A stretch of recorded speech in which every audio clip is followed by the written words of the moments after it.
What's going on, guys, and welcome back to another video. Welcome to your stimulus check update, stimulus package and infrastructure update, and daily news report for Thursday, August 12th. So here's what we know today. First, Nancy Pelosi is going to block the $1.2 trillion infrastructure bill.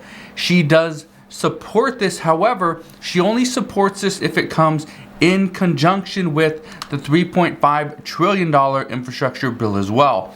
We do know that more lawmakers are pushing for additional assistance because they say that the new studies and the new reports reveal that the American people are still suffering.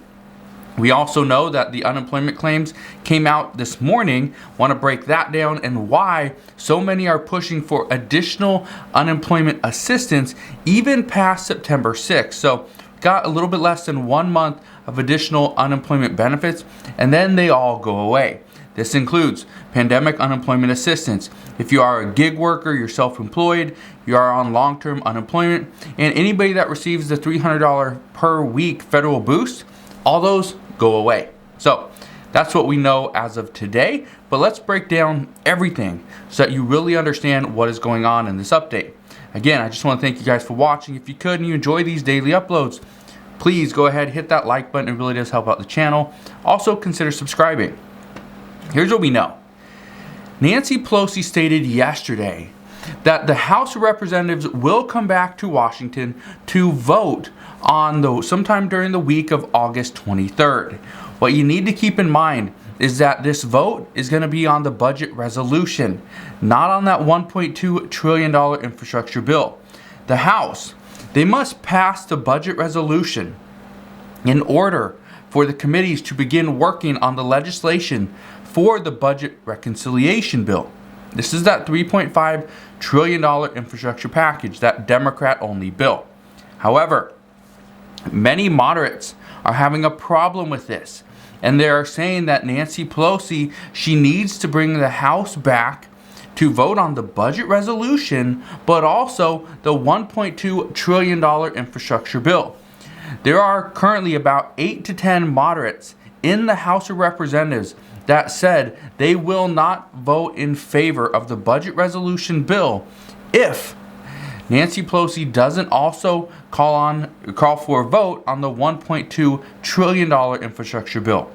So, Nancy Pelosi, she stated this yesterday. She stated that the $1.2 trillion bill is good, but is also insufficient to tackling the challenges facing the entire country. She says the $1.2 trillion bill doesn't address healthcare disparities, workers' rights, climate change, childcare, and so much more. Nancy Pelosi also stated that she is not freelancing here, that this is the consensus of her caucus, that it is the entire caucus that wants for Nancy Pelosi to pretty much hold out. Let's not vote on the $1.2 trillion bill because that gives us leverage. That gives them leverage. Let me explain this. If Nancy Pelosi and the House, they vote on the $1.2 trillion infrastructure bill, what if it passes? If it passes, great.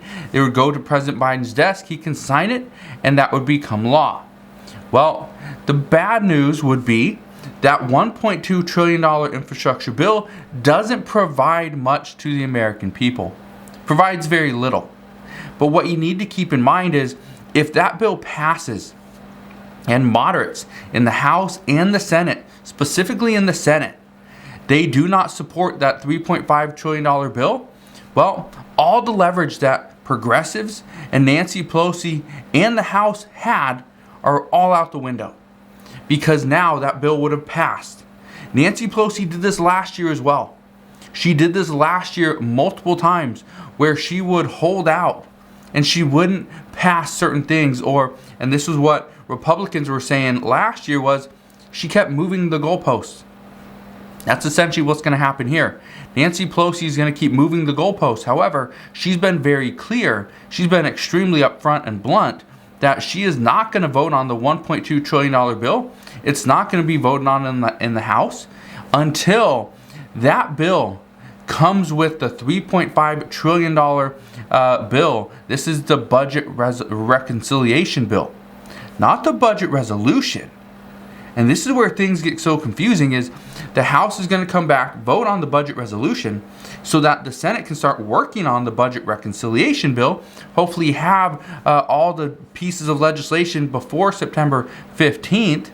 And then when the House come back to Washington on September 20th, hopefully they can pick up right where they left off. They can pass a bill at the end of September. That's the goal. But Nancy Pelosi also went on to state that, she's kind of defending why Democrats didn't include an increase to the debt ceiling in their $3.5 trillion bill. She said that this is not just a Democratic problem. This debt ceiling hike is helping, that this debt ceiling hike has helped pay for the recovery efforts and stimulus to the American people over the past year. That this is not just a Biden administration issue, that this is an issue that both presidents have contributed to. This is some of President Trump's money as well. And Republicans need to understand that it is their responsibility as well to help increase this.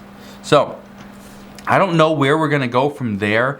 With the debt ceiling increase and that kind of expiration looming, we are a little over a month away from that. Treasury Secretary Janet Yellen is urging Congress to do something. However, they're moving very slowly. And according to Senator Schumer and multiple Democrats, they do feel that Mitch McConnell and the Republican Party, they will come to the table and negotiate this, and they will increase the debt ceiling at some point before we reach that October 1st deadline. So we'll see what happens there, but as I know more, I promise I'll fill you in on those updates as well.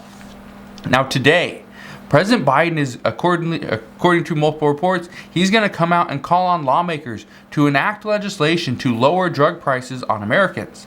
He wants to allow Medicare to negotiate prices. He wants to also impose penalties to drug makers that hike prices faster than inflation. And he wants to do this now. And many of you have told me this in the comments, and I'll ask you guys again. How much do you pay for medication per month? How much? I've seen it in the comments before that some people are paying $1,000 or more for their medications every single month. And I can't even fathom how much medications you're getting or what it really costs for certain things. All I understand, really, just to be really frank with you guys, I don't take any medications. I take vitamins. That is it. That's all I take. So for me, okay, I'm 30, almost 34 years old. For me, I don't take a lot of medications, but I do understand. I have many relatives that do take a lot of medications just to pretty much survive, and to survive comfortably. And it's a big expense. And so yes, it's something that President Biden wants to do now. This is also something that former President Donald Trump wanted to do as well. But Congress didn't bring it up then. So Congress is finally going to do it. So this is something where I think this should have some bipartisan support. But will it? We don't know. We'll see. President Biden, he also wants a lot of things done right now, not just lowering drug prices. He wants lawmakers to help those that are struggling, because right now, lawmakers are saying they are struggling with the fact that some are just missing out on the basics. We know that the U.S. debt ceiling issue is coming up, so that's always going to be an issue. That's something that lawmakers are going to have to look at. They also must address this, and the problem is, if Congress doesn't address this first, reports indicate that they are going to have a very tough time passing a $3.5 trillion infrastructure bill that will be fully funded. That some say that is impossible. That's no way it's going to happen. And many moderates in the Senate are saying that they are not going to support this. And according to these reports, they won't support this because of the debt ceiling. But if the debt ceiling gets increased, then their tune could ultimately change. We also know that many lawmakers are looking into an extension for the eviction moratorium and whether they need to step in to make this legal. Some worry that if judges were to rule on this, it would actually be illegal, and the CDC eviction moratorium would end immediately. If this were to happen, evictions could start up that next day. Well, This is just another piece of legislation that could take up some more money in that $3.5 trillion bill. So this is something that Democrats don't want to do. However, they're looking into this, and they want to make sure that they cover all their bases. So we will see if this happens. We will see if lawmakers put in an additional extension to the eviction moratorium. Some say that they should. More moderates say that they shouldn't, because landlords are getting killed in this instance. So we will see what happens there. Now, many want to also include legislation to provide additional assistance to the American people, directly to the American people. This includes an extension to the child tax credit payments. Now, this is being discussed, and it has been part of the discussions for months. The second payment, the August payment for the child tax credits, this actually comes out tomorrow. So if you have been getting these payments, or you're going to get these, first off, you should be getting your money tomorrow.